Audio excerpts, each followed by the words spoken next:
அற்புதமான நாமத்தினாலே கூறி வந்திருக்கிற ஒருவரையும் நாங்கள் வாழ்த்து வரவேற்கிறோம். இந்த வேளையில் கர்த்தருடைய சத்தத்துக்கு நாங்கள் செவி கொடுக்க இருக்கிறோம். நாங்கள் ரோமர் புத்தகம் 2ஆம் அதிகாரத்துக்கு நாங்கள் திருப்பி கொள்வோம். ரோமர் 2 முதலாம் வசனத்திலிருந்து 6ஆம் வசனம் வரைக்கும் வாசிப்போம்.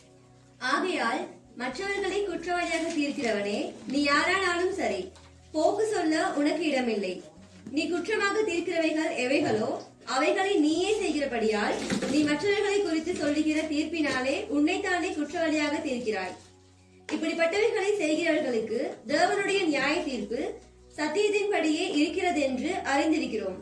இப்படிப்பட்டவைகளை செய்கிறவர்களை குற்றவாளிகள் என்று தீர்த்தும் அவைகளையே செய்கிறவனே, நீ தேவனுடைய நியாய தீர்ப்புக்கு தப்பிக்கொள்ளலாம் என்று நினைக்கிறாயோ? அல்லது தேவ தயவு நீ குணப்படும்படி உன்னை ஏவுகிறது என்று அறியாமல் அவருடைய தயவு, பொறுமை, நீடிய சாந்தம் இவைகளின் ஐஸ்வர்யத்தை அசட்டை பண்ணுகிறாயோ? உன் மனக்கடினத்திற்கும் குணப்படாத இருதயத்திற்கும் ஏற்றபடி தேவனுடைய நீதியுள்ள தீர்ப்பு வெளிப்படும் கோபாக்கினை நாளிலே உனக்காக கோபாக்கினையை குவித்துக் கொள்கிறாயே. தேவன் அவனவனுடைய கிரைகளுக்கு தக்கதாய் அவனவனுக்கு பலனளிப்பார். இரக்கமுள்ள நல்ல ஆண்டவரே, நன்றியோடு நாங்கள் ஸ்தோத்திரிக்கிறோம். இதனாலும் இடத்திலே கூறி வந்திருக்கிற சிறு பிள்ளைகள் முதல் பெரியோர் வரைக்கும் ஒவ்வொருவரையும் உங்களுடைய கருத்தில் ஒப்புக் கொடுக்கிறோம். ஆண்டவரே, உங்களுடைய சத்திய வசனத்தை ஒவ்வொருவரும் ஆண்டவரை கேட்டு சத்திய பரராகி உண்மை நோக்கி கர்த்தாவே ஒவ்வொருவரும் பயபக்தியோடு நடந்து கொள்வதற்கு தெய்வமே நீர் உதவி செய்துள்ளபடியாக நாங்கள் ஜெபிக்கிறோம். ஆண்டவரே, அடியரை மறைத்து உண்மை நீங்கள் வெளிப்படுத்தும்படியாக நாங்கள் ஜெபிக்கிறோம். அப்படி நீங்கள் செய்த கிருபைக்காக உங்களுக்கு நன்றி செலுத்துகிறோம். ஆண்டவர் நாள்தோறும் எங்களுடைய வாழ்க்கையிலே ஆண்டவரே ஐயா, நம்ம சபை கூடி வரும் போதெல்லாம் உங்களுடைய வார்த்தைகள் மூலமாக எங்களுக்கு நீர் உபதேசித்து ஆண்டவரே நீர் எங்களுக்கு புத்தி சொல்லி உங்களுடைய பாவங்களை எங்களுக்கு கண்டித்து உணர்த்தி நீதியை குறித்தும் நியாய தீர்ப்பை குறித்தும் ஆண்டவரே ஒவ்வொரு நாளும் எங்களை எச்சரித்து நடத்தி வருகிற மாபெரும் கிருபைக்காக நமக்கு நன்றி செலுத்துகிறோம். இயேசு கிறிஸ்துவின் நாமம் ஜெபிக்கிறோம் எங்கள் ஜீவனுடைய நல்ல பிதாவே, ஆமென். நீ குற்றவாளியாக இருக்கிறாயா? நீ மற்றவர்களை குற்றப்படுத்தாதே. நீ குற்றவாளியாக இருக்கிறாயா? மற்றவர்களை நீ குற்றப்படுத்தாதே. நாங்கள் பார்க்க போறதானே வார்த்தைகள் தலைப்பு சதானே ரைட். இங்க நாங்க பார்க்கும் பொழுது முதலாவது வசனத்தினுடைய ஆரம்பம், அதாவது ரோமர் புத்தகம் 2ஆம் அதிகாரம் 1ஆம் வசனத்தினுடைய ஆரம்பம் ஆகையால் என்று ஆரம்பிக்கிறது. அப்ப ஆகையால் என்று ஆரம்பிக்கிற பொழுது இதற்கு முன்னதாக ஏதோ ஒரு காரியத்தை குறித்து அப்போஸ்தலனாகிய பவுல் பேசி இருக்கிறது நாங்கள் பார்க்கக்கூடியதாக இருக்கிறது. நல்ல கவனிங்க. அப்ப என்ன ஒரு பேசிக்கிறார் அப்படின்னு சொல்லி பார்க்கிற நேரம் சாரே, நாங்க ரோமர் புத்தகம் 1ஆம் அதிகாரத்துல நாங்க பார்த்தோம். நாங்க 29வது வசனத்திலிருந்து நாங்க பார்த்தோம் இல்லையா? அதாவது 28ஆம் வசனத்திலிருந்து நாங்க பார்க்கிற பொழுது தேவனை அறியும் அறிவை பற்றி கொண்டிருக்கிறவர்களுக்கு மனதில் இருந்தபடியால் தகாதவைகளை செய்யும்படி தேவன் அவர்களை கேடான சிந்தைக்கு ஒப்புக் கொடுத்தார்னு சொல்லி நாங்க பார்க்கிறோம். 28ஆவது வசனத்துல பார்க்கிறோம். ஆனா 29ஆம் வசனத்துல இருந்து 31ஆம் வசனம் வரைக்கும் நாங்க பார்க்கிற பொழுது சானே இவங்களுக்குள்ள எப்படியாப்பட்ட, அதாவது தகாதவைகளை அப்படின்னு சொன்னா தகாத காரியங்கள் அப்படின்னு என்ன பண்ணா தகமை அற்ற காரியங்கள் தகாதவைகள். அந்த தகாத காரியங்கள்லாம் என்ன அப்படின்னு பார்க்கிற நேரம் நம்ம அதுல நாங்க நிறைய காரியங்களை பார்த்தோம். என்னென்ன பார்த்தோம் இல்லையா? அவங்க அநியாயம் பண்றவங்க, வேசித்தனம் பண்றவங்க, துரோகம் பண்றவங்க, பொருளாசையில நிறைஞ்சிருக்கிறாங்க, குரோதத்தினால் நிறைஞ்சிருக்கிறாங்க, பொறாமையினால, கொலையினால, வாக்குவாதத்தினால, வஞ்சத்தினால, வன்மத்தினால இல்லையா? அது மட்டும் இல்லாம புறங்கூறுகிற காரியம், அவதூறு பண்ணுகிற காரியம், தேவனுக்கு பகைஞர்களாக இருக்கிறது, துராகிருதம் பண்ணுகிறது, அகந்தையான காரியங்கள், வீம்புக்காரர்கள் சானே, அதே மாதிரி பொல்லாத காரியங்களை யோசித்து பிணைக்கிற காரியங்கள், பெற்றாருக்கு கீழ்ப்படியாதவர்கள், உணர்வே இல்லாதவர்கள், உடன்படிக்கைகளை மீறுகிறவர்கள், சுபாவ அன்பில்லாதவர்கள், இணங்காதவர்கள், இரக்கம் இல்லாதவர்கள் சொல்லி இவங்களை குறிச்சதான காரியங்களை குறித்து நம்ம பார்த்துட்டு வந்து இதெல்லாம் பார்த்தீங்கன்னா தகமை உள்ளது காரியம் அல்ல. இவங்கள இதெல்லாம் என்னது அதாவது தகாதவையான காரியங்கள் சொல்லி நாங்கள் பார்த்தோம் இல்லையா? நல்ல கவனிங்க. இந்த தகாத காரியங்கள் எங்களுடைய வாழ்க்கையில இருக்கிறதா என்று பார்க்கிற பொழுது அதுதான் அப்போஸ்தலனாகிய பவுல் சொல்லும் பொழுது இங்க கேடான சிந்தைன்னு சொல்லப்படுகிற இத்தனை காரியங்கள்ல ஒரு காரியமாகிலும் எனக்குள்ள இருக்குது அப்படின்னா, எனக்குள்ள இருக்குது அப்படின்னு சொன்னா, நீ மற்றவர்களை பார்த்து குறை சொல்றதுக்கோ குற்றவாளி என்று தீர்க்கிறதற்கோ உனக்கு எந்த ஒரு அதிகாரமுமே கிடையாது. என்ன அப்படின்னா, அப்ப நீங்க நல்லா யோசிச்சு பாருங்க சானே. அப்ப ஏதாவது நம்ம அநியாயம் செய்ய மாட்டேங்கிறோம், அநியாயம் செய்யாம இருக்கிறோமா? வேசித்தனம் துரோகம் நம்ம கிட்ட இல்லையா? பொருளாசைகள் இல்லையா? சானே, இதெல்லாம் நீங்க பார்க்க நீங்க தேடி பார்க்கிற நேரம் இதுல இருக்கிற எத்தனையோ காரியங்கள் எங்களுடைய வாழ்க்கையில் என்ன செய்யப்பட்டிருக்கிறது, எங்களுடைய வாழ்க்கைக்குள்ள அது இருக்கிறது நாங்களே உணரக்கூடியதா இருக்கும். அவ்வளவு விஷயங்கள், எத்தனையோ விஷயங்கள் எங்கள் வாழ்க்கையில் இருக்கும். சார், எங்களுடைய வீட்டில் வந்து நல்ல ஒரு பொருள் இருக்கும், ஆனா அந்த பொருளை போல இன்னொரு பொருள் நம்ம கண்டோம்னா என்ன பண்ணுவோம், அதோட கொஞ்சம் காஸ்ட்லியா இருந்தா அட இது எப்படியா வாங்கணும் அப்படிங்கிற ஒரு எண்ணங்களுக்கு தோணும். அப்ப அது பொருளாசையில கொண்டு போய் எங்களுக்கு என்ன செஞ்சிடும், விட்டுவிடும். அப்ப இப்படி எல்லா காரியங்களும் தானே. பொறாமை இல்லையா எங்ககிட்ட பாத்தீங்கன்னா? பொறாமை இருக்கிறது. ஒரு சின்ன பிள்ளைகிட்ட கூட என்ன செய்து பொறாமன்றது இருக்குது. சரி, இவ்வளவு காரியங்கள். அப்ப கேடான சிந்தைக்கு கர்த்தர் என்ன செய்கிறார், ஒப்பு கொடுக்கிறார். யார் அப்படின்னு சொல்லி பாத்தீங்கன்னா, தேவனை அறியும் அறிவை பற்றி கொண்டிருக்க அவர்களுக்கு, மனதில்லாதிருந்தவர்களுக்கு. தேவனை பற்றி கொண்டிருக்க மனசு இல்லாதவர்கள், தேவனை பற்றி கொண்டிருக்கிறவர்களுக்கு சரி ஒரு மனது இருக்கணும். எப்படியாப்பட்ட மனது இருக்கணும்? தேவனை பற்றி கொண்டிருப்பவர்களுக்கு ஒரு மனது இருக்க வேணும். என்ன மாதிரியான மனது இருக்கணும் அப்படின்னு சொல்லி பாத்தீங்கன்னா, 1 தீமோத்தேயு புத்தகம் 6ஆம் அதிகாரத்துல நீங்க திருப்பிட்டீங்கன்னு சொன்னா, 1 தீமோத்தேயு புத்தகம் 6ஆம் அதிகாரம் தானே. 1 தீமோத்தேயு புத்தகம் 6ஆம் அதிகாரம் 6ஆம் வசனத்தை வாசிங்க. போதும் என்கிற மனதுடனே கூடிய தேவ பக்தியே மிகுந்த ஆதாயம். எங்களுக்கு இருக்கக்கூடிய காரியம் என்ன அப்படின்னா, நல்ல கவனிங்க. போதும் என்ற மனது, போதும் என்ற மனது இல்லைன்னா அவன் வந்து ஒரு தேவ பக்தி உள்ள மனுஷனாக வாழ்றது அவசியம். அதாவது என்ன சொல்றது வந்து சாத்தியமற்ற காரியம்.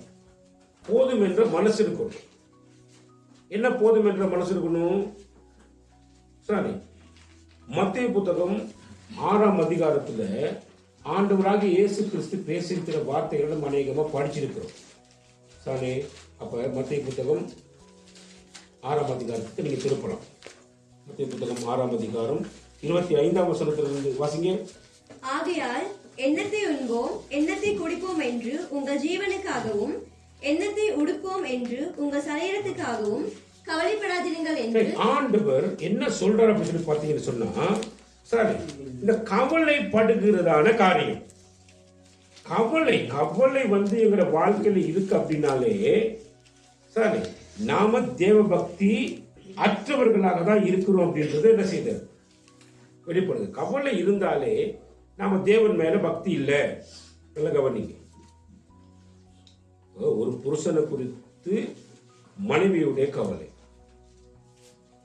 பிள்ளைகளை குறித்து பெற்றோருடைய கவலை, பெற்றோரை குறித்து பிள்ளைகளுடைய கவலை, இதெல்லாம் பார்த்தீங்கன்னா இது சம்மதம் இல்லாத சில கவலைகள். நல்ல கவனிங்க.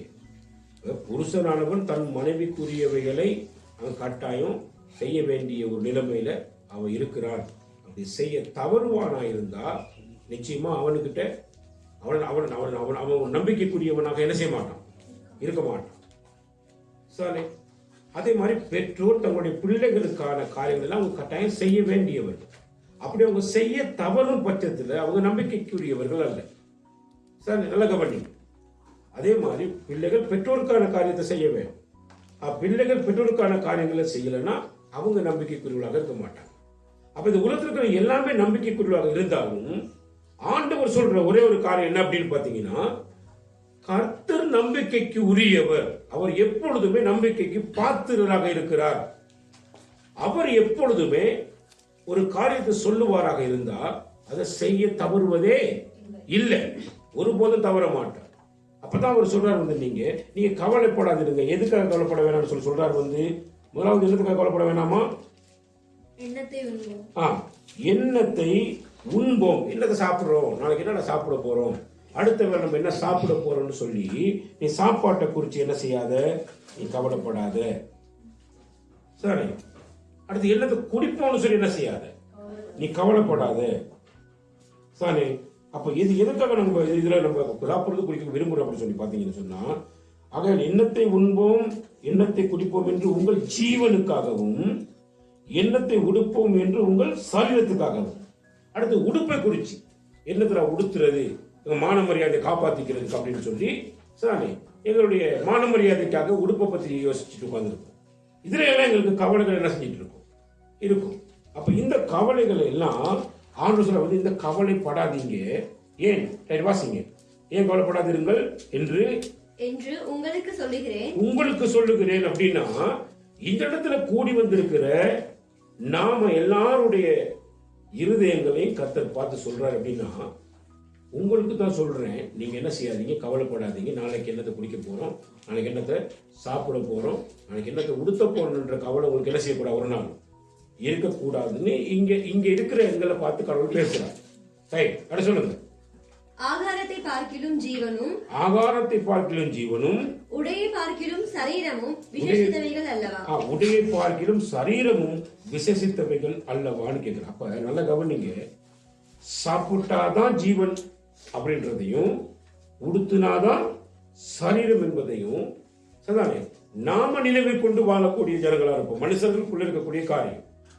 ஆனா ஆண்டவருடைய பார்வையில வந்து ஒரு மனிதனுடைய ஜீவன் அவருக்கு ரொம்ப விசேஷித்த ஜீவனாக இருக்கிறது. அதே மாதிரி ஒரு மனிதனுடைய சரீரம் அவருக்கு ரொம்ப விசேஷித்ததான சரீரமாக இருக்கிறது.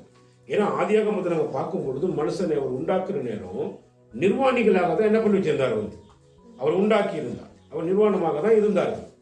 சரி, அப்ப நிர்வாணமாக இருக்கும் பொழுது கர்த்தர் என்ன பண்ணார், அவங்களோட போயிட்டு பேசி தெரிஞ்சுட்டு வருவார் இல்லையா. அப்ப அது அப்படி ஒரு காலப்பகுதி ஆவிக்குரிய வாழ்க்கையில் இருக்கும் பொழுது அவர்கள் நிர்வாணிகளாக இருந்த பொழுதும் வெட்கப்படாது இருந்தார்கள் சொல்லி வசனம் என்ன செய்யப்பட்டிருக்கிறது சொல்லிக்கிறது. அவங்க 2 பேருமே நிர்வாணிகளாக இருந்த பொழுதும் வெட்கப்படாது. வெட்கம் என்ன, போய் சொன்னா வெட்கப்படும், களவெடுத்தா என்ன செய்யணும், வெட்கப்படும்.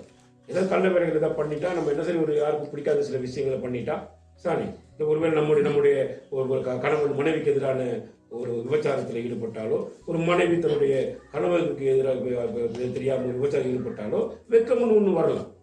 இவங்க நிர்வாணிகளாக இருக்கிறாங்க. ஆனா அவங்களுக்குள்ள பாவம் உள்ள நுழையாத வரைக்கும் அவங்க எதுக்கும் வெட்கப்படுறதுக்கான வாய்ப்பு உங்களுக்கு என்ன செய்யல இருக்குது. என்னைக்கு பாவம் ஒரு மனிதனுக்குள்ள வந்ததோ அப்பொழுதுதான் உங்களுக்கு வெட்கம் வந்துச்சு. அப்பதான் பாவம் வந்த உடனே அத்தியலைகளை குட்டிங்க தரிச்சுக்கிறதுக்கு என்ன செய்றாங்க, 2 பேரும் பேசப்படுறாங்க, இதை பார்க்கணும் இல்லையா. அப்ப ஆகையினாலதான் வெட்கம் என்றது எதுக்கு வரணும். இன்னைக்கு நிறைய பேருக்கு தொழில் செய்யறதுக்கு வெட்கம். எப்படி இந்த தொழில் எப்படி செய்யறது தானே, இவ்வளவு படிச்சுட்டு நான் இந்த தொழில் செய்யறேன், இந்த தொழில் படிச்சுட்டு இவ்வளவு தொழில் கிடைக்கிற தொழிலை செய்ய மாட்டாங்க. ஆனா கண்டவங்களை கடை வாங்கி தெரியுறது அவங்களுக்கு என்ன செய்யாது, வெட்கம். தண்டச்சோரை வீட்டில் நினைஞ்சிட்டு இருப்பாங்க, இப்போ சாப்பிட்டு இருப்பாங்க, வெக்கம் இருக்காது. எதுகளுக்கு வெக்கப்படணும்னு தெரியாத அளவுக்கு மனுஷன் வாழ்க்கை நினைஞ்சிட்டு இருக்கும், ஓடிக்கொண்டு இருக்கும். வெக்கப்படக்கூடாது. சரி, நல்ல கவனி.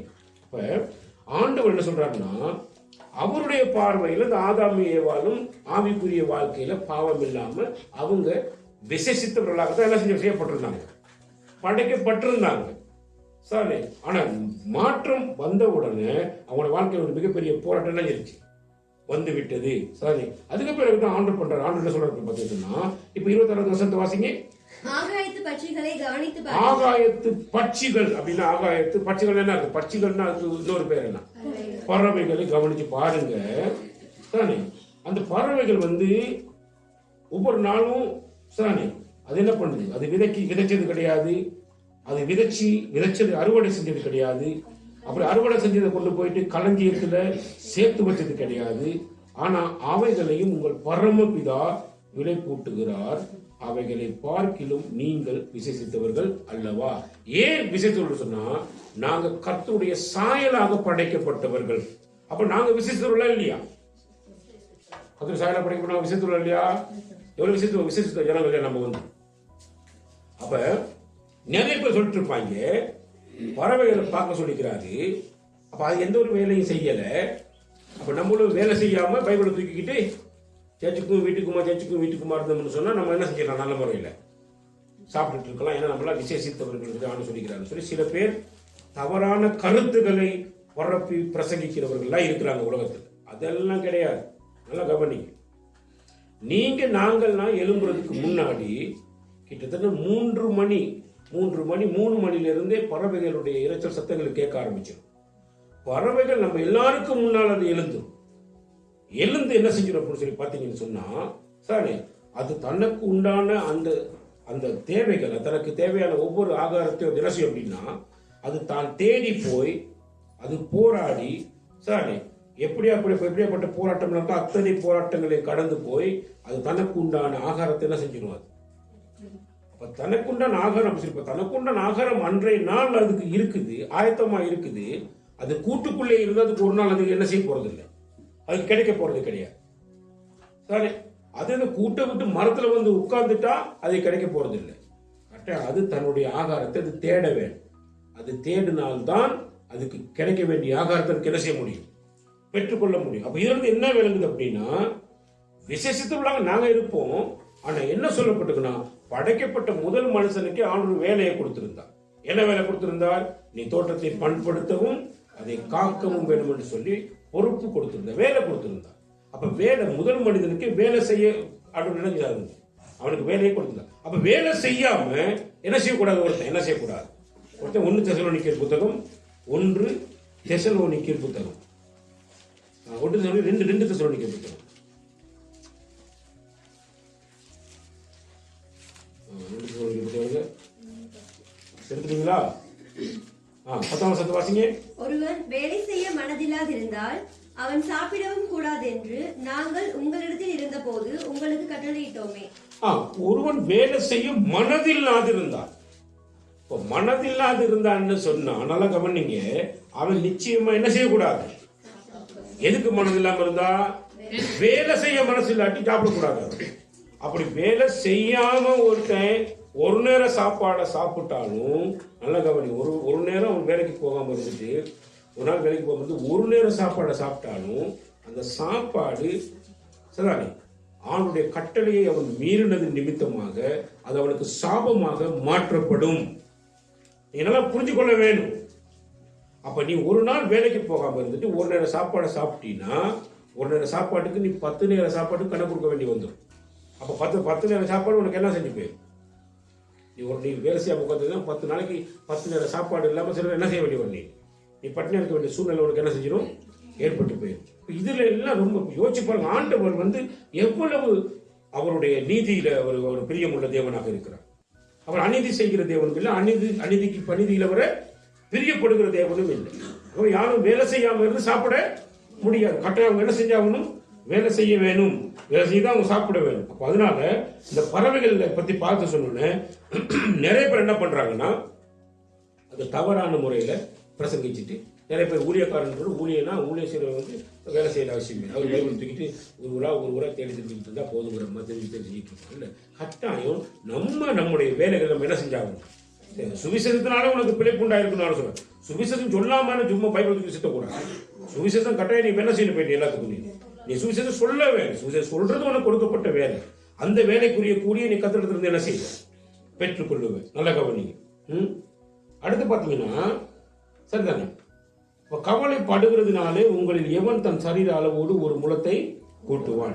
நாங்க சரீரத்தை ஒரு முளத்தை கூட்டுறதுக்கு குறைக்கிறதுக்கு முடியாது. நாங்கள் படுற கவலைகள்னால எதையுமே நினைஞ்சிக்க முடியாது, பண்ணிக்க முடியாது. நல்ல கவனி. அடுத்து உடைக்காகவும் நீங்க கவலைப்படுகிறது என்ன? இப்ப மிகவும் முக்கியமா மனிதனுடைய வாழ்க்கைக்கு தேவையான அத்தியாவசியம் என்ன அப்படின்னா ஒண்ணு சாப்பாடு, தண்ணி, அடுத்தது உடுப்பு. 3 குறிச்சி பேசுற பேசும்போது சானே உடுப்பு பத்தி நீங்க என்னத்துக்கு கவலைப்படுறீங்க சானே? அது என்ன உடுப்பு என்ன செய்யுது? காட்டு புஷ்பங்கள் அப்படின்னா காட்டுக்கிற புல்லெல்லாம் நல்லா கலகலா இணைஞ்சிருக்கு, உடுத்தி இருக்குது அப்படிங்கிற. காட்டில் உள்ள புஷ்பங்கள் கலகலா உடுத்திருக்கா இல்லையா? காட்டு புஷ்பங்கள் அப்படிங்கிற இல்லையா? அழகான ஒரு பச்சைன்னு நல்ல ஒரு அழகான ஒரு செடி அந்த செடியில தான் என்ன செய்யுது, ஒரு பூ என்ன செய்யுது, பூக்குது. அந்த பூ பல வர்ணங்கள் நிறைஞ்ச பூக்களாக என்ன செய்து இருக்குது. அப்படின்னா வர்ணனைகள் நிறைஞ்ச அந்த பூவை கடவுள் காட்டி சொல்றா அப்படின்னா உங்க பரமபிதா உங்களுக்கு உடுத்துவிப்பது அதிக நிச்சயம் அல்லவான்னு கேட்கிறார் சார். இன்னைக்கு எல்லாம் பாத்தீங்கன்னா நிறைய சபைகள்ல சில சபை முறைகள்ல உடுப்பெல்லாம் அவங்க என்ன கட்டில போட்டாலும் அந்த கட்டில கேட்ட மாதிரி உடுப்பெல்லாம் உடுத்தணும். மற்ற நேரம் சும்மா கண்ணை பறிக்கிற ரத்த கடல எல்லாம் உடுத்திக்கிட்டு திரிவாங்க வீட்டுகளுக்குள்ள. சேர்ச்சிக்கு போகக்குள்ள மட்டும் எப்படி போவாங்க, வெள்ளேர்னு போகணும்னு போவாங்க. கண்ணெல்லாம் போட்டு விடப்பா திரிவாங்க. இப்ப இதெல்லாம் இப்படித்தான் கத்தர் கொடுத்தணும்னு சொல்லலாம் இங்க என்ன செய்யப்பட இல்லை. சொல்ல அவருக்கு என்ன தேவை அப்படின்னா நல்ல கவனிங்க, அவருடைய பிள்ளைகள் நல்ல வர்ணங்கள் நிறைஞ்ச உடைகள் உடுத்துறது அவருக்கு சரியான விருப்பம். அவருக்கு ஆண்டு சொல்ற நீ காட்டு புஷ்பங்களை கவனிச்சு பாரு, அதுவரை நீ விசேஷித்தவர்கள் இல்லையான்னு சொல்லி அவளை அளவை கேட்கிறார் பாரு. கேட்கும்போது அப்ப நாங்க நல்ல வர்ணமான வர்ணங்கள் நிறைந்த அழகான ஆடைகளை நாங்க அணியலாம். ஆனா ஆடைகள் அணியலாம். ஆனா ஒரு காரணம் சொல்லி பாத்தீங்கன்னா, ஆண்களுடைய ஆண்களும் பெண்களும் அணிய கடவீர்கள். அப்ப ஆண்கள் உடுத்த வேண்டிய உடுப்பை தான் ஆண்கள் உடுத்தணும், பெண்கள் உடுத்த வேண்டிய உடுப்பை தான் பெண்கள் உடுத்தணும். அதுல தான் அணியக்கூடாது, மாற்றங்கள் வந்து விடக்கூடாது. ஆனா நம்ம எந்த நிறங்களை வேணாலும் என்ன பண்ணலாம், ஆண்டோட சமூகத்துல உடுத்தலாம். மாறாக வெள்ளதான் உடுத்தணும் அப்படின்னு சொல்றாங்கன்னா, இந்த வசனத்துக்கு அவங்க புறம்பானவர்களாக என்ன பண்ணுவாங்க, இருப்பாங்க. அப்படின்னு சொல்லிட்டு கடைசி அவங்க சொல்லுங்க கேட்டுக்கொள்ளுங்க. அற்ப விசுவாசிகளே, இன்றைக்கிருந்து நாளைக்கு அடுப்பில் போடப்படும் காட்டு புல்லுக்கு தேவன் நிமிதமாக உடுத்துவித்தால் உங்களுக்கு உடுத்துவிப்பது அதிக நிச்சயம் அல்லவா? அதுதானே அப்படிங்கிறார். அரசுல ஆகையால் திரும்ப சொல்றார், எண்ணத்தை உடுப்போம் என்று கவலைப்படாதீர்கள். கவலைப்படுகிறது கர்த்தருக்கு பிரியமில்லாத காரியமாக மாறிவிடும். நல்லா கவனி. ஏன் நான் கவலைப்படணும் அப்படின்னா, என் புருஷன் மேல நம்பிக்கை இல்லை, மனுஷன் கவலைப்படுறான். புருஷன் என்ன பண்றான், வேலைக்கு போறான், சம்பாதிக்கிறான், கிடைக்கிற காசுல என்ன விட்டு இருந்தான், ஊதி விட்டு வந்துடுறான். சரிதானே? ஒண்ணு ஊதுனா இல்லாட்டி ஊத்திட்டு நஞ்சிடலாம், வந்துடுறான். அதனால அவன் மேல நம்பிக்கை இல்லை. பரவாயில்ல, ஒத்துக்கலாம், நீ நம்பிக்கை பிரச்சனை முடிஞ்சு போச்சு. சரிதானே? இனி பிள்ளைகளும் ஊதா இருக்கிற மாதிரி தெரியுறாங்க. அதனால பிள்ளைகள் நமக்கு எந்த ஒரு வருமானம் வேலை செய்ய மாட்டேங்குது, வரமாட்டேங்குது. பிள்ளைகளை குறித்த கவலைகளுக்கு இருக்கலாம். சரி, அதே மாதிரி மனைவியானவன் என்ன பண்ணல, மனைவியின் கீழ்ப்படியில மனைவியும் என்னது நம்மளை கவனிக்கல, ரைட் ஓகே, அதையும் நம்ம என்ன செய்யலாம், ரைட் ஓகே. நீங்க யோசிச்சு பாருங்க, உங்களையும் என்னையும் அழைத்த தேவன் உண்மை உள்ளவராக இருக்கிறார். அவரிடத்துல பொய் இல்லை, பொய்யுரையாத தேவன். அவர் மேல நமக்கு டவுட் வரலாமா? அவர் மேல நம்ம சந்தேகம் வரலாமா? அவர் மேல நமக்கு சந்தேகம் வர வேண்டிய அவசியமே இல்ல, இல்லையா? அப்ப அவர்களுக்கு எப்பயுமே நம்பிக்கைக்குரியவராக என்ன செய்வார், இருப்பார். அப்ப இந்த நம்பிக்கைக்கு உரியவர்களாக மனிதர்கள் இருக்க மாட்டாங்க, ஆனா நம்பிக்கைக்கு உரியவராக தேவன் இருப்பார். சரி, அப்ப தேவனை ஆராதிக்கக்கூடிய ஜனங்களுக்குள்ள இருக்க வேண்டிய விஷயம் என்ன அப்படின்னா, போதும் என்ற மனது இருக்க வேணும். போதும் என்ற மனது அப்படின்னா, ஆண்டவராகிய தேவன் எனக்கு போதுமானவர், ஆண்டவராகிய தேவன் எனக்கு போதுமானவர், எனக்கான எல்லாவற்றையுமே அவர் எனக்கு செய்து தரக்கூடிய தெய்வம், நம்பிக்கைக்கு உரியவர், நம்பத்தக்கவர் என்ற நம்பிக்கை எனக்குள்ள விசேஷமாக என்ன செய்ய வேண்டும், இருக்க வேண்டும். நல்ல கவனி. அப்ப இதைத்தான் அங்கே நாங்க 1 தீமோத்தேயு புத்தகம் 6ஆம் அதிகாரத்தை நாங்க பார்க்கும்போது நாங்க பார்க்கிறோம். எப்படி பார்க்கிறோம் சொல்லி பாத்தீங்கன்னு சொன்னா, சானே போதும் என்கிற மனது இருந்தாதான் தேவ பக்தி அந்த மனுஷனுக்குள்ள என்ன செய்யும், இருக்கும். தேவ பக்தி ஒரு மனுஷனுக்குள்ள சரியாக இருக்குமா இருந்தா, சரிதானே, இந்த உலகத்துல எதைதான் அவனுடைய வாழ்க்கையில சம்பாதிச்சாலும் ஒண்ணுமில்லை, அவன் தன்னுடைய ஆத்துமாவை நஷ்டப்படுத்தி கொண்டான். சரி, அப்ப அவன் பெற்ற ஆதாயம் என்ன அப்படின்னா, அவன் தேவன் மேல நம்பிக்கை வச்சுட்டான்னு சொன்னா, அதுதான் அவனுக்கு மிகுந்த ஆதாயமாக என்ன செஞ்சிடும், மாறிவிடும். மிகுந்த ஆதாயமே அதுதான், தேவன் மேல வச்சுக்கிற நம்பிக்கை. ஆண்டவரே நீங்க இருக்கிறீங்க, இப்ப சாப்பிட்ட அடுத்த நீங்க சாப்பாடு என்ன செய்வீங்க, எனக்கு கொடுப்பீங்க அப்படின்ட்டு வீட்டுல என்ன செய்யணும், போத்திக்கிட்டு என்ன சொல்லணும், என்ன சொல்லலாம், போத்திக்கிட்டு நிறைய பேர் தூங்கணும் அப்படின்னு சொல்லுதுங்க. நல்லா கவனிங்க. இப்படி அடுத்த சாப்பாடு கத்த கொடுப்பான்னு சொல்லி என்ன செய்யணும், நீங்க பஜ்ஜியை பொத்திக்கிட்டு தூங்க அப்படியே சொல்லிக்குது இல்ல. இந்த காலையில சாப்பிட்டு அடுத்த வேலை சாப்பாட பறவைகள் தேடி என்ன செய்யறது, தேடிட்டு போயிட்டு சாப்பிடுது. அப்ப ஆகாரம் இருக்குது, நான் தேடி போறேன். தேடி போறேன்னு என்ன அர்த்தம்னா, நான் உழைப்பு, என்னுடைய உழைப்பு தான் எனக்கு சாப்பாடு என்ன செய்யும், கொண்டு வரும். தேவையில்லாத ரீதியில எல்லாம் நாங்கள் கர்த்தரை நாங்கள் என்ன செஞ்சிடக்கூடாது, நான் கர்த்தரை சும்மா தேவையில்லாம எல்லாம் நாங்கள் என்ன செய்யக்கூடாது, அவரோட நாமத்தை வீண்ல எல்லாம் வழங்கி விடக்கூடாது. நல்ல கவனிங்க சானே. அப்ப அதைத்தான் ஆண்டு சொல்லும் போது சொல்லுவாங்க. நீங்க அப்ப ரோமன் புத்தகம் நீங்க 2ஆம் அதிகாரம் என்ன படிக்கிறோம் அப்படின்னு சொல்லி பாத்தீங்கன்னு சொன்னா, வாசிங்க ரோமன் புத்தகம் 2ஆம் அதிகாரத்துல 1வது வசனத்தை. ஆகையால் மற்றவர்களை குற்றவாளியாக தீர்க்கிறவனே, நீ யாரானாலும் சரி, போக்கு சொல்ல உனக்கு இடமில்லை. நல்லா கவனிங்க சானே. ஆக மற்றவர்களை குற்றவாளியாக தீர்க்கிறவனே நீ யாரானாலும் சரி, போக்கு சொல்ல உனக்கு இடமில்லை.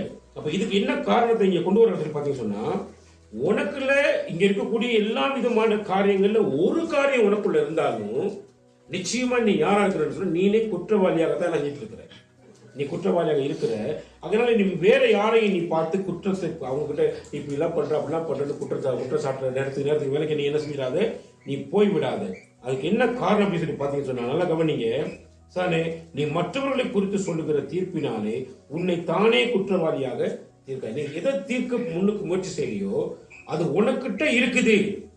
உனக்கிட்ட அந்த காரியங்கள் என்ன செய்யப்படுகிறது இருக்கிறது. அதனால நீ தீர்ப்பு செய்து இணைஞ்சிடாத, நீ முயற்சி செய்யாத. அப்ப தேவனை குறித்த அறிவு அவர்களுக்குள்ள ஒரு மனுஷனுக்குள்ள வரணும் அப்படின்னு சொல்லி பாத்தீங்கன்னு சொன்னா அவன் எப்படிப்பட்டவனாக இருக்கணும் அப்படின்னு சொன்னா அவன் தேவ பக்தி உள்ளவனாக இருக்கணும். அப்படின்னா அவனுடைய வாழ்க்கையில போதும் என்ற மனது இருக்க வேண்டும். போதும் என்ற மனது இருந்தால்தான் அவன் தேவ பக்தி உள்ள மனுஷனாக என்ன செய்வான், இருப்பான். நல்ல கவனிங்க. அடுத்து பாத்தீங்கன்னு சொன்னா இப்ப மற்றவர்களை குறித்ததான நோக்கம், மற்றவர்களை பார்த்து பார்த்து இப்ப சில பாத்தீங்கன்னா சில விசுவாசிகளுக்கெல்லாம் ஊழியக்காரவங்க மேல ஒரு பார்வை இருக்கும். ஊழியக்காரங்களுக்கு விசுவாசிகள் மேல பார்வை இருக்கும். நல்ல கவனி சாரி. அப்ப ஊழியக்காரங்க என்ன பண்றாங்க என்ன பண்றாங்க எது பண்றாங்கன்னு சொல்லி பார்த்து பார்த்துக்கிட்டே இருக்கிற ஒரு கூட்டம் ஒன்று இருக்குது இந்த உலகத்துல இருக்கு சாரி. அப்ப இந்த மாதிரியான சபை மக்கள் எல்லாம் நீங்க அவங்க என்னத்தை ஆராய்ச்சி பண்ணி பார்க்கணும்னு சொல்லி பாத்தீங்கன்னா இவங்களுக்கு கொடுத்த பொறுப்புகள் என்ன, நமக்கு கொடுக்கக்கூடிய பொறுப்புகள் என்ன சாரி. அந்த பொறுப்புகள் எங்க வாழ்க்கையில மிக முக்கியம். அப்ப இவங்களுக்கு கொடுத்த பொறுப்புகள் என்ன அப்படின்னு பாத்தீங்கன்னா ஊழியக்காரங்களுக்கு கொடுத்திருக்கிறதான பொறுப்பு என்ன சொல்லி பாத்தீங்கன்னு சொன்னா நல்லா கவனிங்க. அப்போஸ்தலர் புத்தகம் 20ஆம் அதிகாரம், அப்போஸ்தலர் புத்தகம் 20ஆம் அதிகாரத்துல சாரி 28வது வசனத்தை வாசிங்க. ஆகையால் உங்களை குறித்தும் தேவன் நம்முடைய சுய ரத்தத்தினாலே சம்பாதித்துக் கொண்ட தமது சபையை மேய்ப்பதற்கு பரிசுத்த ஆவி உங்களை கண்காணிகளாக வைத்த மந்தை முழுவதையும் குறித்தும் எச்சரிக்கையாயிருங்கள். நான் போன பின்பு மந்தையை தப்பவிடாத கொடிதான ஓநாய்கள் உங்களுக்குள்ளே வரும். உங்களிலும் சிலர் எழும்பி சீஷர்களை தங்களிடத்தில் இழுத்துக் கொள்ளும்படி மாறுபடல்களை போதிப்பார்கள் என்று அறிந்திருக்கிறேன். நல்ல கவனிங்க. இங்க அப்போஸ்தலனாகிய பவுல் இந்த காரியத்தை பேசுகிற நேரம் என்ன பேசுறாரு சொல்லி பாத்தீங்கன்னா ஊழியர்களுக்கு சில காரியங்களை கொடுத்திருக்கிறார். அப்ப ஊழியக்காரனுக்கு சொல்லி நல்ல கவனி. அவன் ஊழியக்காரன் தேவையில்லாத சில விஷயங்கள் எல்லாம் போயிட்டு அவன் ஈடுபட்டு இருப்பான்னு சொன்னா அவனோட நாட்டம் எல்லாம் அங்கதான் இருக்கும். எங்க இருக்கும்? இப்ப சாதாரணமா ஒரு ஏதாவது ஒரு ஃபேக்டரியை வச்சு நடத்துறோம், ஒரு ஸ்தாபனத்துக்கு நடத்துறோம். இப்ப எல்லாம் எதுனா அதை குறிச்சதான விஷயங்கள் நினைஞ்சிட்டு இருப்பான், சிந்திச்சு கொண்டிருப்பான் ஊழியக்காரனுக்கு. அப்ப ஊழியக்காரனுக்குன்னு சொல்லி ஊழியக்காரனுக்கு நியமிக்கும் பொழுது தன்னுடைய சொந்த ரத்தத்தினால தன்னுடைய சுய ரத்தத்தினால சம்பாதிச்ச தமது சபையை மேய்ப்பதற்கு பரிசுத்த ஆவியானவரால எப்படி வச்சிருக்கிறார் அப்படின்னா கண்காணிகளா. அவங்களோட கண்காணிப்பு, ஊழியக்காரன் கண்காணிப்பு முழுவதும் யார் மேல இருக்கணும்னா யார் மேல இருக்கணும்? அந்த சபை மக்கள் மேலதான் இருக்கணும். இந்த நேரம் சபை மக்கள் மேல, சபை மக்கள் மேல இருக்கக்கூடியதான அந்த கண்காணிகள் இவங்க எந்த வேலையும் பண்றல, அப்படி இல்லை இப்படி இல்லை, வீட்டுல உட்காந்துக்கிட்டு அவங்களுடைய ஜோலியை பார்த்துட்டு உட்கார்ந்து இருக்கிறாங்க தானே, அப்படி இருக்கிற அவங்கள பார்த்து குற்றச்சாட்டுக்கிட்டு இருக்கிறதால சில சபை மக்களுடைய பொருளாதார நிலைகள் எல்லாம் நாங்க பார்க்கக்கூடியதாக இருக்கும். நிறைய இடங்கள்ல இப்படி இருக்கும். நல்ல கவனி. ஆண்டவர் சொல்றாரு நீ சபை மேலதான் உனக்கு கண்காணிப்பு இருக்கணும், நீ சபையை கவனிச்சு பார்த்துட்டு இருக்கணும். எதுக்கு அப்படின்னு சொன்னா நான் போன பின்பு மந்தையை தப்ப விடாத கொடிதான ஓநாய்கள் உங்களுக்குள்ளே வரும். அப்ப ஓநாய்கள் என்ன செய்யணும்? உங்களை தப்ப விடாது. அந்த ஓநாய்கள் உங்களை என்ன பண்ணிடும்? உங்களுக்கு வேலையை காட்டிடும் அப்படின்னு சொல்லி அவர் என்ன செய்யறார்? தெளிவாக சொல்லுகிறார். நல்ல கவனிங்க. அப்ப ஓநாய்கள் வந்தா என்ன செய்யும்? மந்தை என்ன செஞ்சு விட்டுரும்? பீறி போட்டுரும், பீறி சாப்பிட்டுரும். அதனால இது பயங்கரமான நிலைமை இந்த நேரம் இருக்குது. அது மட்டும் இல்லாம உங்களையும் சில பேர் என்ன செஞ்சிருவீங்க? ஒருத்தருக்கு எந்திரிச்சு இவன் அவனை கடிப்பான், அவன் இவனை கடிப்பான், கடிச்சு என்ன செய்வாங்க? ஒருத்தனும் பட்சித்து போட்டுருவாங்க. தவறான விஷயங்களை போதிச்சு என்ன பண்ணிடுவாங்க? செயல்படுத்திடுவாங்கன்னு சொல்லி ஆண்டவர் ஊழியக்காரர்களுக்கு ஒரு பெரிய பொறுப்பை கொடுத்துக்கிறாரு. நீ எந்த நேரமும் உன்னுடைய கர்த்தருடைய மந்தையின் மேல நீ எந்த நேரம் என்ன பண்ணிட்டு இருக்க? நீ கவனமா இருக்கணும்னு சொல்ற.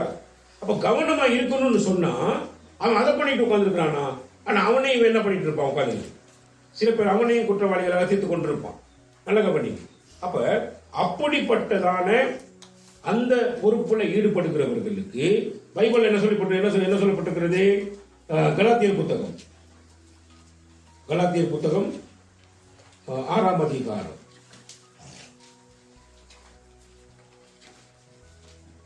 கலாத்தியர் புத்தகம் 6ஆம் அதிகாரம் 6ஆம் வசனத்தை வாசிங்க. மேலும் திருவசனத்தில் உபதேசிக்கப்படுகிறவர் உபதேசிக்கிறவனுக்கு சகல நன்மைகளிலும் பகிர்ந்து கொடுக்கப்படுவான்.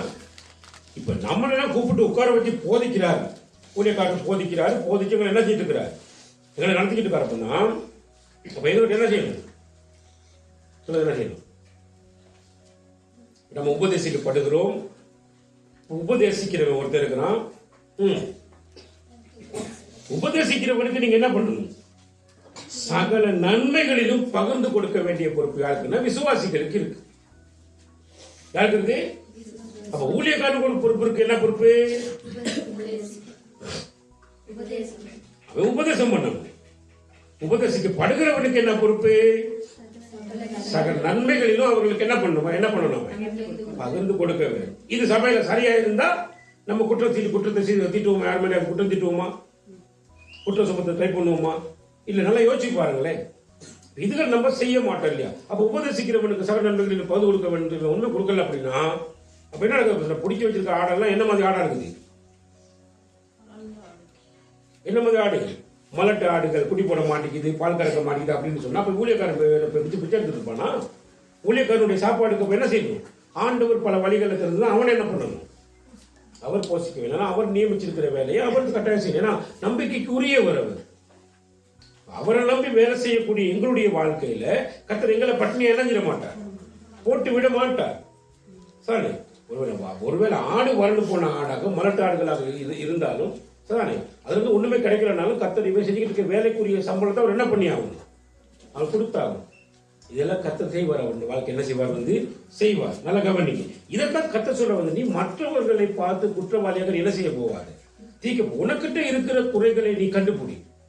உனக்குள்ள இருக்கிற சில காரியங்கள்லாம் என்ன இதுல நீ கண்டுபிடிக்க. தேவ பக்தி உள்ள ஜனங்கள் என்ன செய்யணும்னா, போதும்னா இன்னைக்கு தேவைக்கு எனக்கு போதுமானது இருக்குன்னு சொன்னா அதுல நீ மகிழ்ந்து களி கூறு. ஏன்னா நாளைக்கு இன்னைக்கு இருக்கிற பில்லு புடுங்கி நாளைக்கு அடுப்புல போடப்படும் அப்படிங்கிறார். சொல்லும் பொழுது அது அக்னியில போடப்படும் அப்படிங்கிறார்.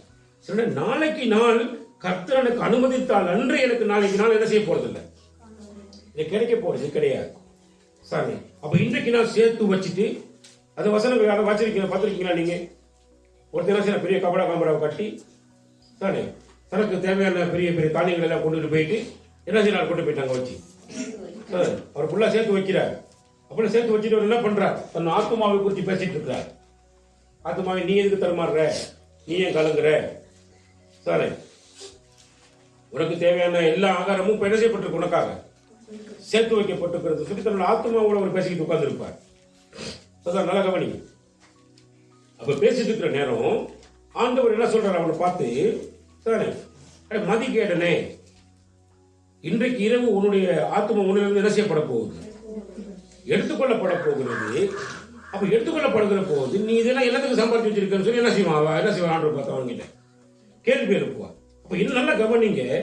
நாளைக்கு தேவை, நாளைக்கு இன்னைக்கு இருக்கிற இந்த கவலை எல்லாம் இந்த விசுவாசிகளாக தேவனை விசுவாசிக்கும்படியாக அழைக்கப்படுகிறவர்களுடைய வாழ்க்கையில இன்னைக்கு நாள் எனக்கு ஆகாரத்தை கொடுத்திருக்கிறார், இன்னைக்கு நாள் என்னை உடுத்துவித்திருக்கிறார், ஆகவே நாளைக்கும் கர்த்தர் என்னை நடத்துவார் என்ற அந்த நம்பிக்கையும் விசுவாசமும் அவனுக்குள்ள இருந்தால் மட்டுமே அவன் தேவ பக்தி உள்ள மனுஷனாக இருக்க முடியும். சரி, இவன் அடுத்த வேலை சாப்பாட்டை பத்தி கவலைப்பட்டு உட்காந்துருக்காங்க. நீ அடுத்த வேலை சாப்பாட்டை பத்தி கவலைப்பட்டு நீ தான் சோம்பேறியாக, நீ வேலைக்கு போக மாட்டேங்கிற. நீ வேலைக்கு போகாம நீ காரியங்களை செய்யாம நீ வீட்டுல உட்காந்து நீ சோம்பேறியா இருந்துக்கிட்டு நீ யார் மேல குறைச்சிட்டு உட்காந்துக்கிற? உன்னுடைய உழைப்பு உனக்கு என்ன செய்யும்? சாப்பாடு கொண்டுகிட்டு வரும். பைபிள் சொல்லி தன் நிலத்தை பயிரிடுகிறவன் ஆகாரத்தினால திருப்தி அடைவான். தனக்கு நடக்கிற ஒரு நிலம் இருந்தது, நிலத்தை என்ன செய்யலாம்? அவன் பயிரிட வேண்டும். பயிரிட்டா அவனுக்கு ஆகாரம் குறைவு இல்லாம என்ன செய்யலாம்? திருப்தியாக சாப்பிடுவான் அப்படின்னு சொல்றான் ஆண்டவர் சொல்லும்போது. சரி, நல்ல கவனி. அப்ப நிலத்தை பயிரிடுறதுக்கு இவருக்கு ஏலாது, நிலத்தை கொத்துறதுக்கு கூட இவருக்கு சோம்பேறியா இருப்பார். அப்ப அவனுக்கு என்ன செய்யலாது? அந்த காரியங்களை பெற்றுக்கொள்றதுக்கு வாய்ப்பு கிடைக்காது. அப்ப தேவ பக்தி உள்ள ஜனங்கள்னு சொன்னா அவனுக்குள்ள போதும் என்ற மனது என்ன செய்யணும்? அவனுடைய வாழ்க்கையில் இருக்க வேண்டும். மற்றவர்கள் குற்றவாளிகள் என்ன செய்யாது? தீர்க்கிறதுக்கு முயற்சி செய்யாத அப்படின்னு சொல்லிட்டு சொல்றாரு. வந்து நல்லா கவனிங்க. அடுத்த சொல்றாரு வந்து என்னது? ரோமர் 2 அடுத்த சொல்றாரு. இப்ப 3வது வசனம் நல்லா கவனிங்க. எப்படி 3வது 4வது வசனம் சொல்ல பார்த்தீங்கன்னா 4வது வசனத்தை வாசிங்க. அல்லது தேவ தயவு நீ குணப்படும்படி உன்னை ஏவுகிறது என்று அறியாமல். ஆண்டவர் தயவுள்ள தெய்வமாக இருக்கிறார். தயவு அவர் அவர் முன்னாடி சொன்ன வந்து அவர் கோவப்பட்டுட்டா இந்த பூமியில ஒருத்த உயிரோட என்ன செய்யல இருக்க முடியும். ஏன்னா அவ்வளவு அட்டகாசம் பண்ணிட்டு இருக்கோம். அந்த சகோதர காட்சி இருக்கும்போது ஒரு மணித்தியாலத்துல கூட நான் கிறிஸ்துவை போல என்னால என்ன செய்ய முடியல. ஒரு மணித்தியால கிறிஸ்துவை போல எனக்கு வாழ முடியலன்னா நான் பெரிய கிறிஸ்தவன். நான் கிறிஸ்தவன் பெரிய போட் போட்டு தெரியுது ரோட்ல போகும்போது நாங்க கனவாகையில மஸ்கட்டு கரையில கனியான கேள்வி கேட்ட மாதிரி வயசு இல்லையா. இப்ப நாங்க ஆனா உண்மையும் அதுதான். ஆண்டவராக இயேசு கிறிஸ்துவ ஆராதிக்கிறேன்னு சொன்னா இயேசு கிறிஸ்துவுடைய வார்த்தையை இந்த கழுத்துல தொங்க போட்டு தான் என்ன செய்யணும். நான் போக வேணும். நான் போறோமா என் வாழ்க்கையில் அப்படி இருக்குதா? ஒரு மனுஷியான கிறிஸ்துவ நான் வாழ்றோமா? இல்ல. அப்ப எத்தனை என்னை கொல்லணும்னு முடிவு பண்ணிட்டாருன்னா என் மேல கோவப்பட்டு கருத்துல கொல்லணும்னு முடிவு பண்ணிட்டு அழிக்கணும் முடிவு பண்ணிட்டாருன்னா எவனாவது உலகத்தை உயிரோட கேளுமா? ஒருத்தர் உயிரோட இருக்க முடியாது.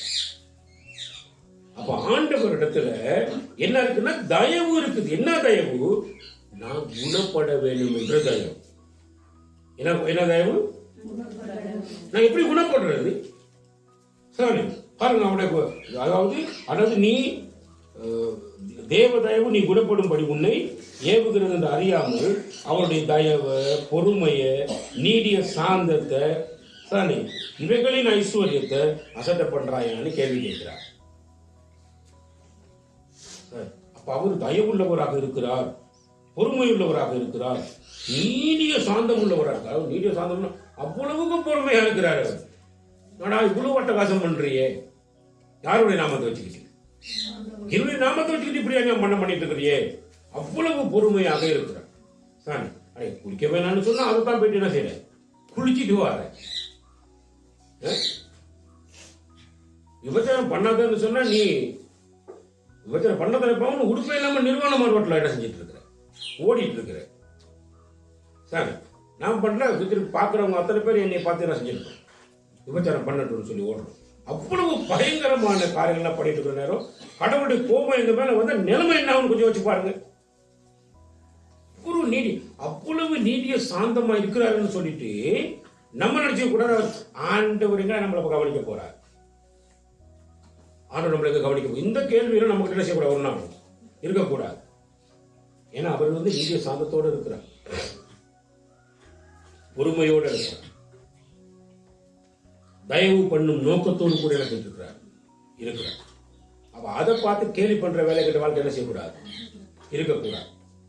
சரி இதுல ரொம்ப முக்கியமா நாங்க தெரிஞ்சு கொள்ள வேண்டிய விஷயம் காரியங்கள் எப்படி இருக்குதுன்னு பாத்தீங்கன்னு சொன்னா மனுஷன் குணப்படுறதுக்கு என்ன செய்ய மாட்டேன் என்ன செய்ய மாட்டேங்கிறான். முதலாவது நான் என்ன யோசிக்கிறேன் அப்படின்னா என்ன நான் ஆராய்ந்து பார்க்க வேணும். இந்த ரோமர் புத்தகம் 1ஆம் அதிகாரத்துல 28ஆம் வசனத்திலிருந்து 31ஆம் வசனம் வரைக்கும் கொடுக்கப்பட்டிருக்கிற ஒரு காரியமாகிலும் என்னுடைய வாழ்க்கையில இருக்குன்னா நான் பயங்கரமான குற்றவாளி. இந்த பழக்கத்துல ஏதாவது ஒண்ணு இருக்குமா இருந்தா நான் தேவனுடைய பிள்ளை என்ற தகமையை இழந்தவன். ஏன்னா தேவன் என்ன படிக்கிறாங்க என்னையே தகாதவைகளை செய்யும்படி நான் இஷ்டத்துக்கு விட்டு ஒப்பு கொடுத்துக்கிறாங்க.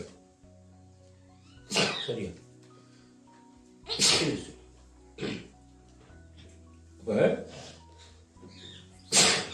அப்ப இந்த நிலைமையில் இருக்கக்கூடிய நம்முடைய வாழ்க்கை இவ்வளவு பயங்கரமாக நாம் ஒவ்வொரு நாளும் எங்களை ஆராய்ந்து பார்க்க வேண்டும்.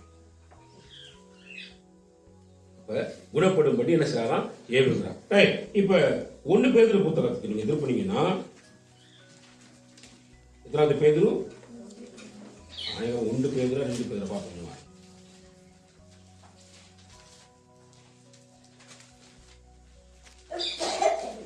1 பேதுரு புத்தகம்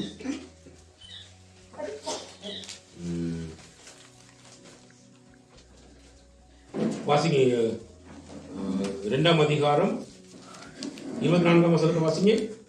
நாம் பாவங்களுக்கு செத்து நீதிக்கு பிழைத்திருக்கும் படிக்கு அவர் தாமே தமது சரீரத்திலே நம்முடைய பாவங்களை சிலுவையின் மேல் சுமந்தார். நல்லா கவனிங்க. நாம பாவத்துக்கு செத்து அப்படின்னா இங்க தகாதவைகளை செய்யும்படி அவனை ஒப்பு கொடுத்துக்கிற இந்த கூட்டத்தை கவனிச்சு பார்த்தீங்கன்னா இவங்க எல்லாத்துக்குள்ளயும் இந்த மாதிரி தகாதவங்க இருக்கிறனால இவங்களை எங்க பங்கடைய வேண்டியவர்கள், இவங்க எல்லாருமே நரகத்துக்கு பங்கடைய வேண்டியவர்கள். அப்ப இவங்க மேல தயவு நிறைந்த தெய்வமாக, எங்க மேல தயவுள்ள தெய்வமாக என்ன பண்றாருன்னா, நாம பாவங்களுக்கு செத்து நீதிக்கு பிழைத்திருக்கும்படி அவர் தாமே என்னது, அவர் யாரும் மல்லு கட்டில, அவர் தாமாக அவர் யாரும் மல்லு கட்டி கொண்டு போயிட்டு சிலுவை கொடுத்து அதை கொண்டு போய் தொங்க விட்டு அடிக்கிறதுக்கு என்ன செய்ய யாருமே. இதனால் அவர் தாமாய் தன்னை ஒப்பு கொடுக்கிறார். தேவன் தன்னை தானே தான் ஒப்பு கொடுத்தார், சிலுவைக்கு ஒப்பு கொடுத்தார். சிலுவையில் யாரும் பிடிச்சு கொண்டு போய் அடிச்சாங்க, அதையெல்லாம் ஒரு தவறான கருத்துக்கள், தவறான பிரச்சாரம். நல்ல கவனி. அவர் தம்மை தாமே என்ன செய்யறாரு, சிலுவைக்கு ஒப்பு கொடுக்கிறார். எப்படி ஒப்பு கொடுக்கிறாருன்னா, அவர் தாமே தமது சரீரத்திலே நம்முடைய பாவங்களை சிலுவையின் மேல் சுமந்தார். நம்ம சிலுவையின் மேல என்னது சுமந்தாராம், நம்முடைய பாவங்களை சுமந்திருக்கிறார். நம்முடைய பாவங்களை தான் அவர் சிலுவையின் மேல சுமந்திருக்கிறார். அப்ப அவருடைய தழும்புகளினாலதான் குணமானீர்கள்னு பைபிள் என்ன செய்யப்பட்டிருக்கு. அப்ப அந்த பாவங்களுக்காக சிலுவையில அந்த பாரத்தை சுமந்த தெய்வத்துக்கு நடந்த சம்பவம் என்ன பண்ணா, அடி நாறு அவருடைய சரம் என்ன செய்யப்படுது, கிழிக்கப்படுகிறது. கிழிக்கப்பட்டு அந்த ஒவ்வொரு இடமும் அப்படி வாயை பொழந்திருக்கிற மாதிரி இருக்கும். அப்படி அந்த இழுத்த இழி அந்த சவுக்கு ஈய குண்டுகள் காய்ச்சி இருக்கும். அந்த சவுக்குல ஒரு அடி அடிச்சு அப்படியே போயிட்டு உள்ளுக்கு போயிட்டு பதிஞ்சு இழுக்குள்ள சதையை பிச்சுட்டு வரும். பிச்சுட்டு வரும்போது அவர் உடம்ப பார்க்கறதுக்கு சைக்கியா இருக்கும். அந்த உடம்பை பார்த்து சௌந்தரியமான ஆண்டவர் என்று சொல்ல முடியுமா? சௌந்தரியம் இல்லாதவர் பைபிள் சொல்லிக்கிறது. அவரை பற்றி அழகும் இல்லை, சௌந்தரியமும் இல்லைன்னு சொல்லப்பட்டிருக்கிறது. அந்த அளவுக்கு எங்களுக்காக அவர் சரீரம் முழுக்க முழுக்க பிக்கப்பட்டது. கிட்டத்தட்ட 39 சவுக்கடிகள் அடிச்சாங்க. அப்படி அடிச்சிருக்கிறாங்க ஆண்டவர் அடிக்கும் பொழுது. சாரி, அப்படி அடிச்சு கிழிச்சா அப்ப ஒவ்வொரு இடமும் இதெல்லாம் சதையில தூங்கி பிஞ்சு வந்திருந்தா அந்த அப்படி ஆறுன பிற்பாடு அந்த தழும்பு எப்படி இருந்துடும். அப்ப அந்த தழும்புனா நம்ம என்ன சொல்லுவோம், 1984 நான் போயிட்டு ஒரு காட்டில் போயிட்டு வேலை செய்யும் போது கத்தியில குத்தி எனக்கு இந்த காயம் என்ன செய்யும் வந்துச்சுன்னு நம்ம என்ன செய்வோம், தழும்பு பார்த்து சொல்லுவோம். தழும்பு அடையாளம் காட்டுவோம். தழும்புன்னு ஒரு மனுஷன் வாழ்க்கையில் இருக்குன்னா தழும்பு என்ன பண்ணுவோம், நம்ம இன்னொருத்தருக்கு அடையாளம் காட்டி நடந்த சம்பவத்தை சொல்லிக்கிட்டு இருக்கோம். அப்ப இயேசு கிறிஸ்து கிட்ட இருந்து தழும்பு உடனே அப்படி எல்லாம் ஃபுல்லா மறைஞ்சி அந்த ஓட்டையெல்லாம் மறைஞ்சு அப்படிலாம் அவர் வரல. அது தழும்பாகவே இருக்கிறது இன்னைக்கு வரைக்கும். அப்ப அந்த தழும்பை பார்க்கும் பொழுது இந்த அடி உனக்கு விழ வேண்டிய அடிதான்றா, இந்த அடியை தான் அவர் உனக்காக வாங்கினார். உன்னுடைய பாவத்தை தான் அவர் என்ன பண்ணிக்கிறார், சிலுவையின் மேல சுமந்திருக்கிறார் சொல்லி அதை அடையாளப்படுத்தி காட்டுறதுக்காக தான் தேவன் இன்னைக்கு தழும்புள்ளவராக தான் இருக்கிறார். இன்னைக்கு உங்க முன்னுக்கு நிப்பாரா இருந்தாலும் அவர் தழும்போட தான் என்ன செய்வார், நிப்பார். ரத்தம் ஊத்த நிக்கிறத பார்த்தோன்னு சொல்லி எவனா சொல்றான்னா அதை யாரும் நம்ப போறீங்க. அது பொய்யான ஒரு தகவல். ரத்தம் ஊத்த வர மாட்டார். தழும்புகளோட நிற்பார். இந்த தழும்பு உனக்கான தழும்பு தான் அப்படின்னு காட்டுவார். இது எங்க அப்பா அடிச்ச அடி, அதான் அந்த தழும்பு. எங்க அப்பா போட்ட சூடு. எத்தனை பேர் சொல்லுவோம் அந்த தழும்பெல்லாம் சொல்லிட்டு போனோம் இல்லையா? இதுதான் என் ஆண்டவர் என்னுடைய பாவத்துக்காக என்னுடைய பாவத்தை சிலுவையின் மேல சுமந்தார். அந்த தழும்புகளினால்தான் நீங்க குணமாக முடியும் அப்படிங்கிறார். அப்ப ரோமர் 2 நம்ம என்னத்தை பார்க்கணும் அப்படின்னு சொன்னா, தேவ தயவு என்னை குணப்படுத்தும்படி என்ன செஞ்சிருக்கிறாரு, என்னுடைய பாவத்துக்காக அவர் சிலுவையின் மேல் என்ன பண்ணுகிறார், என்னுடைய பாவத்தை சுமந்திருக்கிறார். அங்க அடிக்கப்பட்ட தழும்புகள்னாலதான் நீங்க குணமாக முடியும். அப்ப இப்படிப்பட்ட காரியத்தை கர்த்தர் உனக்காக செய்திருக்கிறார். அப்படி இருந்து நீ என்ன பண்றானா, 5வது வசனம், உன் மன கடினத்திற்கும் குணப்படாத இருதயத்திற்கும் ஏற்றபடி தேவனுடைய நீதியுள்ள தீர்ப்பு வெளிப்படும் கோபாக்கினி நாளிலே உனக்காக கோபாக்கினியை குவித்துக் கொள்ளுகிறாயே. நல்ல கவனி. ஆண்டவர் எங்களுக்கு முன்னால தழும்பு வச்சிருக்கிறாரு. அதை பார்த்து என் ஆண்டவராக இயேசு கிறிஸ்து தான் என்னுடைய பாவங்கள்லாம் சுமந்துக்கிறாருன்னு சொல்லி விபத்துல கையும் மையமாக பிடிக்கப்பட்ட ஒரு பெண்ணை கொண்டு போனா கொண்டு கல்லால அடிச்சே கொண்டு போகணும். கொலை பண்ண வேண்டிய குற்றச்சாட்டு ஒருத்தருக்கு மேல சொன்னா அவனுக்கு கொண்டு மரத்துல என்ன செய்ய போனாங்க, தப்பிக்கப்பட்ட மரத்துல நானி அடிச்சு உன்னை கொல்லணும். இதெல்லாம் சட்டத்துக்கு இதெல்லாம் செஞ்சுக்கிட்டு இருக்கிற இன்னைக்கு உலகத்துல எத்தனை பேர் ஒரு ஸ்திரீயத்தை நிச்சயோடு பார்க்கிற விதத்தை நிச்சயோடு பார்க்கிறவனை விபச்சாரம் எத்தனை பேரோட ஒரு விபச்சார பாவத்துக்கு ஈடுபட்டு கொண்டிருக்கான் யாருக்குமே தெரியாம. கமுக்கமா இருக்கிறதுக்கு எவ்வளவு பாவம் செஞ்சுட்டு இருக்கான். குடிப்பட்ட எத்தனை தடவை அவனை அடிச்சு கொள்ளணும். இதையெல்லாம் உனக்காக கத்தை செஞ்சு முடிச்சுட்ட. ஆனா நீ உன்னுடைய இருதயத்தை கடினப்படுத்திட்டு உட்கார்ந்துக்கிற. நீ குணப்பட மாட்டேங்கிற. தழும்பு பார்க்கிறான் என்ன செய்ய மாட்டேங்கிற. நீ குணமாக மாட்டேன். இருதயத்தை நீ கடினப்படுத்தி கொண்டிருக்கிற. ஆகையினால உனக்கு கோபாக்கினை நாள்ல ஆண்டோடைய பயங்கரமான கோபம் உனக்காக காத்துட்டு இருக்கு. அப்ப சாந்தத்தோட சொல்ல சாது மிரண்டால் அந்த பழமொழி சொல்லுங்க பார்ப்போம். சாது மிரண்டால் என்ன செய்யாதான் காடு கொள்ளாது. பழமொழி கேள்விப்பட்டிருக்கீங்க. சாது மிரண்டால் காடுகள். ஆண்டவர் எவ்வளவு சாந்தம் உள்ளவராக இருக்கிறான்னு வச்சு பாருங்க. ஒரு நாள் அவரையே மிரள வைக்கும் கோபம் அவருக்கு என்ன செஞ்சோம். அந்த கோபத்தை குறித்து பேசும் பொழுது கொலோசியர் புத்தகம் 3ஆம் அதிகாரத்துல சரி 6ஆம் வசனம் சொல்லுது, இவைகளின் பொருட்டே கீழ்ப்படியாமையின் பிள்ளைகள் மேல் தேவ கோபாக்கினை வரும் அப்படின்னு சொல்றார். சரி, அடுத்து எபிரேயர் புத்தகம் எடுங்க. பண்ணீங்க அவருக்கு நான் முடிச்சு விட்டோம். எபிரேயர் புத்தகத்துல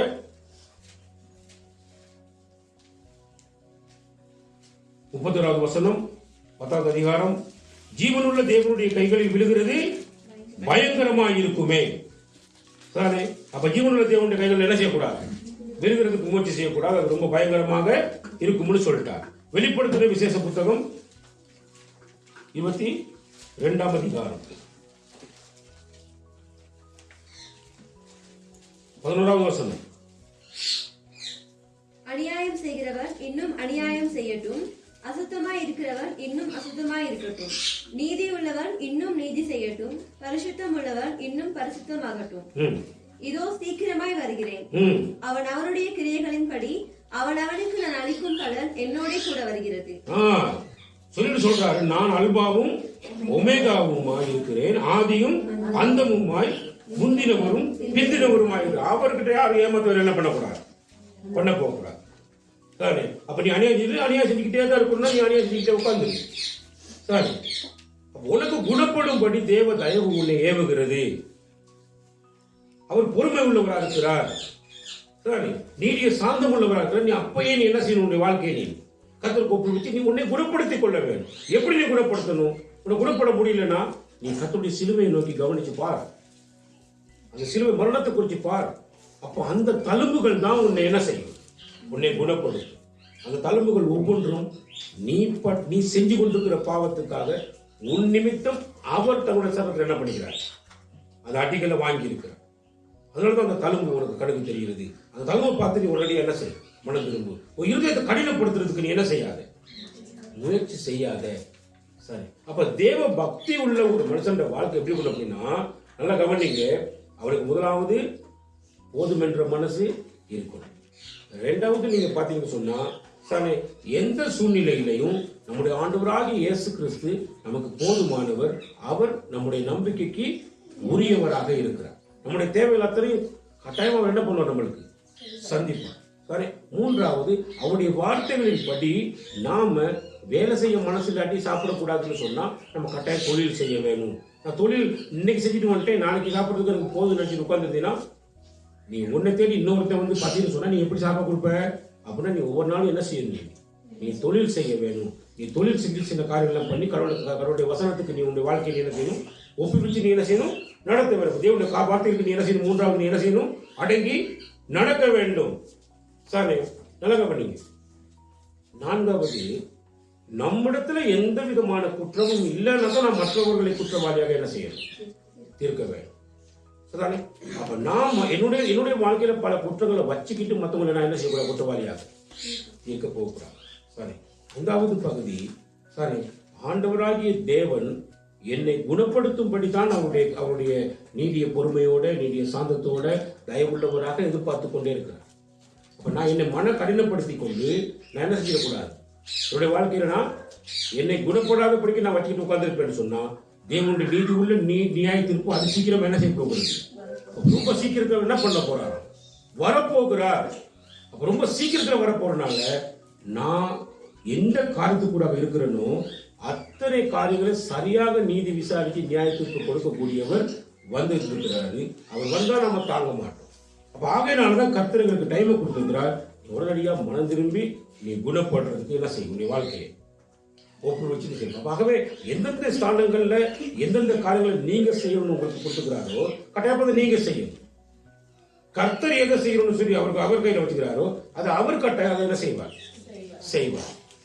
ஆகையினால நாம மற்றவர்களை நீ குற்றவாளியாக தீர்க்கிறாயா, நீ குற்றவாளியாக இருக்கிறாயா, நீ மற்றவர்களை குற்றப்படுத்தாதே.